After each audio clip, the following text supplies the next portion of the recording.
আল্লাহ কবুল করেন, সবাই পড়ি আমিন।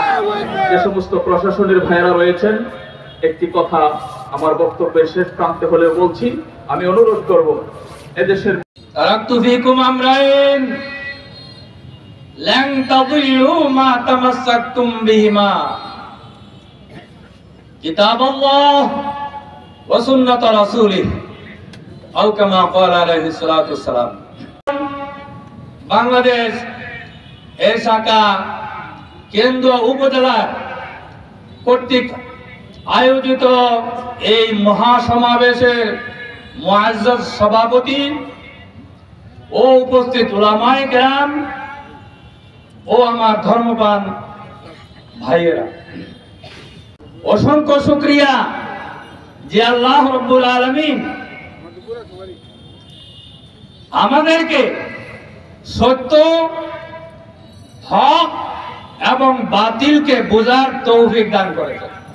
যারা ধর্মপরায়ণ, যারা এই বাংলাদেশের 90-95% মানুষ মুসলমান, অধিকাংশই ধর্মপরায়ণ ও খুদাভীরু।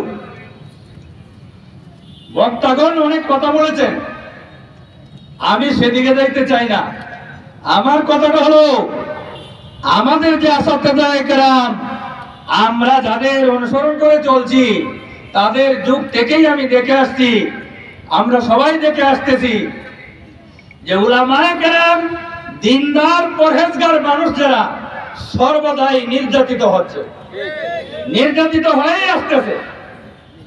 একেবারে সংগ্রামের পর থেকে যখন কিছুটা বুঝি, যদিও জন্ম সংগ্রামের আগে, কিন্তু যখন থেকে বুঝতেছি তখন থেকেই দেখতেছি আলেম, উলামা এবং সুলাহা, নেককার, পুণ্যবান ব্যক্তিরা সর্বদাই অবহেলিত হয়ে আসছে।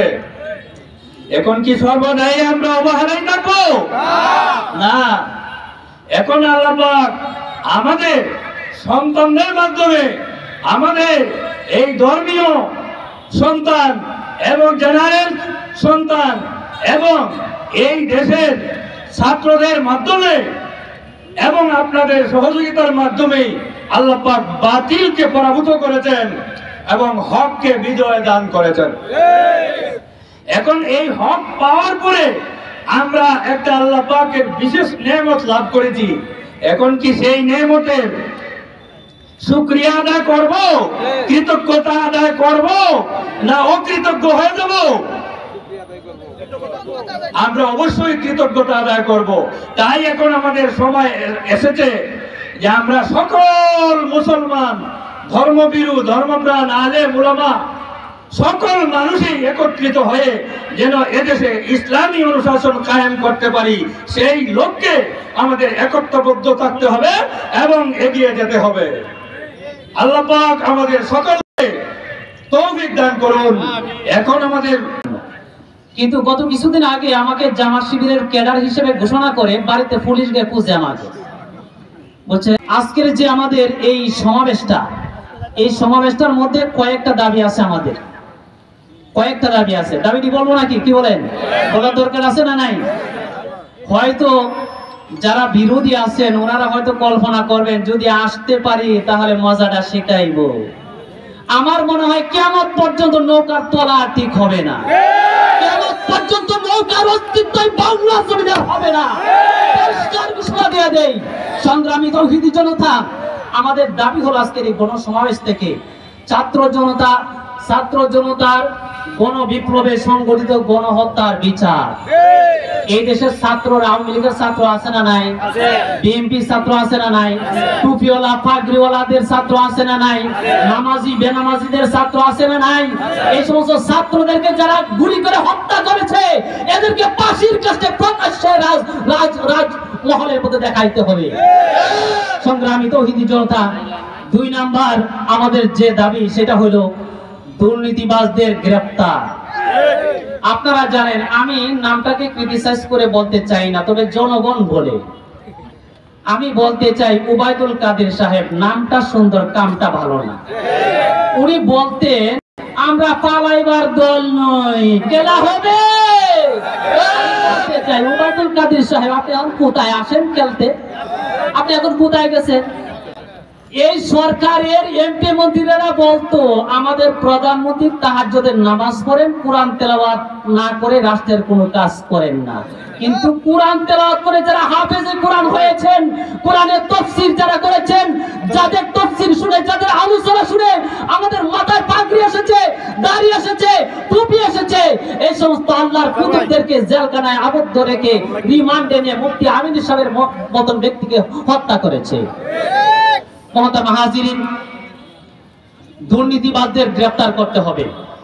অবৈধ সম্পদ বাজেয়াপ্ত, এরা তো সব বৈধ সম্পদ নাকি? দেখুন বেগম পাড়া যারা করছে, এদের সম্পদকে বাজেয়াপ্ত করতে হবে এবং বাজেয়াপ্ত করে এই সম্পদ রাষ্ট্রীয় কোষাগারে জমা দিতে হবে। এবং এই আওয়ামী দুর্নীতিবাজদেরকে নৌকার তলা যাতে টিকা হয় সেজন্য তাদের নির্বাচনে অযোগ্য ঘোষণা করতে হবে। 3 নম্বর দাবি হলো সংখ্যানুপাতিক পিআরপি পদ্ধতিতে জাতীয় সংসদ নির্বাচন দিতে হবে। 4 নম্বর দাবি হলো ইহকালীন শান্তি ও পরকালীন মুক্তির লক্ষ্যে ইসলামী সমাজ ভিত্তিক কল্যাণ রাষ্ট্র প্রতিষ্ঠার দাবিতে গণসমাবেশ। মহতারাম হাজিরিন, আমি পরিশেষে আপনাদের কাছে বলতে চাই, এই মাঠের মধ্যে ওনারা যে কেমন তাহাজ্জুদের নামাজ পড়েন আর কোরআন তেলাওয়াত করেন, এইখানে সাতগার ফিরে ভণ্ডামি গান বাজনা বাজায়া জোরসে জুলুস করে নাচা পিছা করে এদেরকে প্রশাসন এবং আওয়ামী গুন্ডা বাহিনীরা তারা নিরাপত্তার সাথে কার্যক্রম করার জন্য সুবিধা দিয়েছে। কি বলেন? কিন্তু আমাদের শায়েখে চরমুনাই মুফতি রেজাউল করিম সাহেব পীর সাহেব, উনি এই কেন্দ্রের মাটিতে আমরা নেত্রকোনা জেলা থানা প্রশাসন প্রত্যেকটা সেক্টরে চিঠি দিয়ে আবেদন করে আমরা অনুমতি নিয়ে এখানে আমরা স্প্যান্ডেল করেছিলাম। এই স্প্যান্ডেল গুলা আওয়ামী গুন্ডা বাহিনীরা পত্তন করে আমাদের উপর রাতে টর্চারিং করে মাহফিলকে করার জন্য দেওয়া হয় নাই।